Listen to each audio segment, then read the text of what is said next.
निलंबित रणजित कासले यांचा एक नवा कारनामा समोर आलेला आहे। गुजरातमधील वसुलीचे व्हिडिओ समोर आलेले आहेत। 1 कोटी रुपये मागताना पैसे घेतानाचा व्हिडिओ समोर आल्याचं बोललं जात आहे।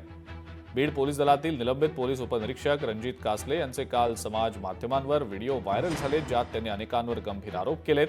मात्र कासलेंनी गुजरातमध्ये जात 1 कोटींची खंडणी मागितल्याचा व्हिडिओ समोर आल्याचं बोललं जात आहे आणि पैसे घेतानाचा व्हिडिओ देखील समोर आलेला आहे। तसंच काही फोटोग्राफ देखील समोर आले, ज्यात बंदूक ठेवून दहशत निर्माण केली जात असल्याचं बोललं जात आहे। सूत्रांकडून या संदर्भातली माहिती समोर येते।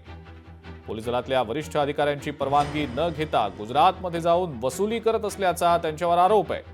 त्या संदर्भातले पैसे घेतलेले स्क्रीनशॉट गुजरातमधल्या एका न्यूज मीडियानं एक्सवर पोस्ट करत टाकले। त्यामुळे पोलिसांमधल्या वरिष्ठ अधिकाऱ्यांसह राजकीय नेत्यांवर आरोप प्रत्यारोप करणाऱ्या कासलेंच्या भूमिकेवरच आता प्रश्नचिन्ह उपस्थित केले जात आहेत। विना परवानगी गुजरातमध्ये जाऊन आर्थिक मागणी करणं, सायबर गुन्ह्याची भीती दाखवून पैसे उकळणं असे अनेक आरोप त्यांच्यावर केले जात आहेत।